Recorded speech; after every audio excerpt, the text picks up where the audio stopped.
begin with the latest on the Lone Star College stabbings. 14 victims total, and police have arrested this man. Several sources have identified him as 20-year-old Dylan Quick. You don't want to ever see a person do that to other people, and just so many people that have moms and dads and children, and you don't want to see that. We'll hear more from a witness who helped victims after seeing two people attacked. But first, several sources tell 11 News the young man seen in this exclusive video suspected in this attack is a student at Lone Star College, Dylan Quick. Our I-Team uncovered a blog that recently featured Quick. It talked about how far he had come since he was born deaf and received a cochlear implant. The website says Quick has been involved with Lone Star College for several years in teen activities, even learning English. The website was taken down earlier today. An alert went out before noon, and the campus and surrounding schools went on lockdown. There were initial reports that 2 people were involved, but soon after word came down, it was just one man going on a rampage, attacking people randomly. Our Malini Basu joins us live with more tonight. Malini? Oh, that's right, Lisa, and Len. Confusion, chaos, pandemonium, all right here. Right now, you can see behind me, things pretty much have calmed down, but deputies are on the other side, still processing the scene, and they will be here for hours. Air 11 was over the scene just around 11:30 this morning. You can see students were being loaded into stretchers one by one. Well, what we know right now, deputies got a 911 call this morning about a man running around the Lone Star Sci-Fair campus attacking people. A total of 14 students were stabbed. 2 are still hospitalized in critical condition. The students told us the 20-year-old suspect, who is a student here at the school, again was going from building to building, stabbing people. One student saw a victim bleeding, and all of the chaos. Everybody was calmed in the library, so I mean, I guess they didn't know what was going on until they seen all the sheriffs pulling up outside of the library, so everybody started leaving. How did you know about what happened? Did they tell you to get out or what? Yeah, they had the operator calling me saying it's a fine shelter. Kind of nervous, kind of crazy, kind of just what's going on, a lot of what's going on when you're sitting in the classroom, but you have to trust in God. Students were leaving from class and going to class, and attack was at random. And as we far right now, it went from building to building. Now, as we mentioned a moment ago, several sources told us 20-year-old Dylan Quick is being questioned by deputies right now. They are looking for a motive. Now, back out here live. Also, Sheriff Adrian Garcia told us that there is surveillance video of the lone suspect going around stabbing people. That video has not been released here. Also, the campus is closed today. Everything should be back to normal by tomorrow. For now, we are live at the Lone Star College in Sci-Fair. Malini Basu, KHOU 11 News. The Sheriff's Department says it has not recovered the weapon used in today's attack, and it's not certain exactly what kind of weapon it is. The victims appear to be, have received various injuries. We do not know exactly what type of weapon was used, other than to say that it is, at this point, an unknown instrument. Some students did tell us the weapon looked like a box cutter and was used to both slash and stab other students. Witnesses have been painting a terrifying picture of today's events. Sherry Williams joins us live with more on what led up to the suspect's capture. Sherry? Hey, you guys, I talked to a student who saw police take down the suspect. He says the guy was running, just running for all he was worth away from the buildings. He said the guy was actually running toward him. Take a look at the video that, as you mentioned, only KHOU 11 News got when suspect Dylan Quick was walked into custody. Now, the student who saw Quick's takedown said he was just about to tackle him because he said he teaches martial arts and he felt he could take the guy down. But just at that moment, he says, police made their move, pounced on Quick, and took him into custody. This same student also sent us a picture of Quick on the ground in cuffs. And there's another image that this student is not likely to forget anytime soon. This is what he told us about that image. So basically, I seen one where they had a girl and there was a blade still stuck inside of her cheek. It was a box cutter, to be exact. It was an X-Acto knife. I was actually prepared to come down, but by the time that he came towards me, they already had tasered him and gang tackled him on the head. He had a sinister look on his face, like kind of like a smile and a satisfaction grin after doing it.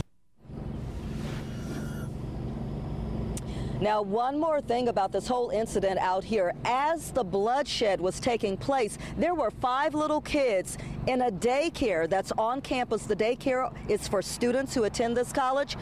The instructors in that daycare said they just turned off all the lights. They told all those little kids just be very, very quiet and still. And we're happy to report that they were unharmed tonight. They have been reunited with their parents. Reporting live from Lone Star Cy-Fair College campus, Sherry Williams, KHOU 11 News. Glad to hear it, Sherry. Thank you. For the first time, we are hearing from those who witnessed the attacks and helped the first victims, the other students who rallied to save each other. Kevin Reese is in the newsroom with one of their stories. Kevin? Yes, one of the most compelling survivor stories we've heard, and one of the most haunting. A woman who witnessed the attacks then rushed to help the victims. Melody Vinton is her name. She was leaving her chemistry class when the attacker, this man, ran past her. She saw him stabbing people one after another, always aiming for their neck or face, she said. Then she became one of the first responders, helping 2 of the victims, including a young man they found bleeding profusely just outside a bathroom door.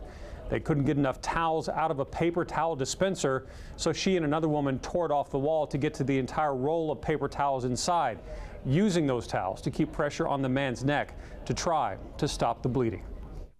It's just, I turned around and there was just blood dripping down the stairs and all over the floor and all over everyone's towels on their necks, and just a lot of blood. I think it would have been easier maybe if I hadn't seen him running around stabbing people. Maybe it would have been easier if I was just taking care of them afterward, but to just see that a human do that, there's no humanity in that, and just to see someone do that to another human being was, I guess that was more traumatic than anything. You don't want to ever see a person do that to other people, and just so many people that have moms and dads and children, and you don't want to see that. It's just really sad what people can come up with, I guess. Melody Vinton helped treat 2 of the victims, got interviewed by police, and then went home to wash the blood out of her hands, her hair, and her clothes, and then told me all she really wanted to do at that point was hug her 3 young children. Live in the newsroom, Kevin Reese, KHOU 11 News. Thank you, Kevin. As we reported, 14 people were hurt in today's stabbings. About half of them were taken to Memorial Hermann Texas Trauma Institute. And that's where Andrew Horansky is. And Andrew, you just spoke with one of the victims' family members. What they have to say? Well, basically, as you can imagine, they're glad that that cut, though it had to happen, was where it was, because, of course, the fear is that if it was just a few inches over, it could have been a very different outcome. As you mentioned, there were 6 stabbing victims who were brought here tonight. 2 of them remain in critical condition. 1 of them has gone home, and 3 have been upgraded to good condition. One of them is Andrea Cervantes, and we spoke to her uncle just a short time ago. He tells us that the Lone Star student had just finished a biology test this morning when she stepped into a hallway. That's what she said. A man she did not recognize approached her with something she thought was a pencil. She told her uncle she thought the man was possibly going to try to draw on her face, but she regretted ever seeing him, because listen to what happened next. She saw this guy in her face, and then it felt like he punched her in the neck. That's what she thought. It just happened so fast. She went to go confront him, like, hey, why the hell did you hit me? And she got up, and then that's when her friends noticed that blood was just gushing out of her neck. Again, she, though, has been upgraded to good condition along with 3 others here. 1 victim, stabbing victim, we understand, has already gone home. 2 remain in critical condition. As for Andrea Cervantes, her family tells us that she will likely spend the night here, but they are hoping to have her home tomorrow. Live at the Texas Medical Center, I'm Andrew Horansky, KHOU 11 News. We are continuing to gather information on this story. Stay with us on air and online at KHOU.com for the very latest on today's attacks. And coming up, we've got other news of the day, new developments in another horrific crime. A person of interest being questioned about the murder of an 83-year-old man. Also caught on camera. We'll show you how quickly some thieves were able to steal tires off of several SUVs in a high-end neighborhood. And boy, it's been a breezy, warm day. It'll be mild and breezy overnight, and then a stormy Wednesday is on top. And in fact, we've got some rain showers developing in Galveston County right now. Your commute's wet down there. I'll show you the radar, and I'll walk you through a stormy Wednesday coming up. Investigators are questioning a teenager about the murder of an elderly man. That man was found shot to death inside his Highlands area home. The Gulf Coast Violent Offenders Task Force picked up this guy, 19-year-old Randy Segura, earlier this afternoon. They want to figure out how and if Segura is connected to the murder of 83-year-old Otis James. James was found dead inside his home on South 4th Street last night. The incident at Lone Star College makes the second tragedy on a Lone Star campus this year. Just 3 months ago, there was a shooting at the North Side campus. It happened in late January. Investigators say 2 men began arguing after bumping into one another when one of them, Trey Foster, pulled a gun and began shooting. 3 people were injured: Jody Neal, who Foster was arguing with, Carlton Berry, who was initially charged in that shooting but later cleared, and Bobby Clyburn, a maintenance worker at the school. Foster was charged with resisting arrest and 2 counts of aggravated assault with a deadly weapon. He is now out on bond. Jody Neal is out of the hospital and recovering. Coming up, an unusual lawsuit against a gun manufacturer. A local man who suffered severe burns after learning that flare guns don't have safeties. Plus, they stole the wheels off 5 SUVs. Now we're hearing from another neighborhood that might have been hit by the same guys. It has been some news day, and the big story continues to unfold tonight. A man armed with a blade, possibly a box cutter, went on a rampage at the Lone Star College Sci-Fair campus. And here is the very latest. Sheriff's deputies arrested 20-year-old Dylan Andrew Quick, a Lone Star College student. They are questioning him right now, but so far Quick has not been charged. 14 people were wounded in that rampage. 2 are in critical condition.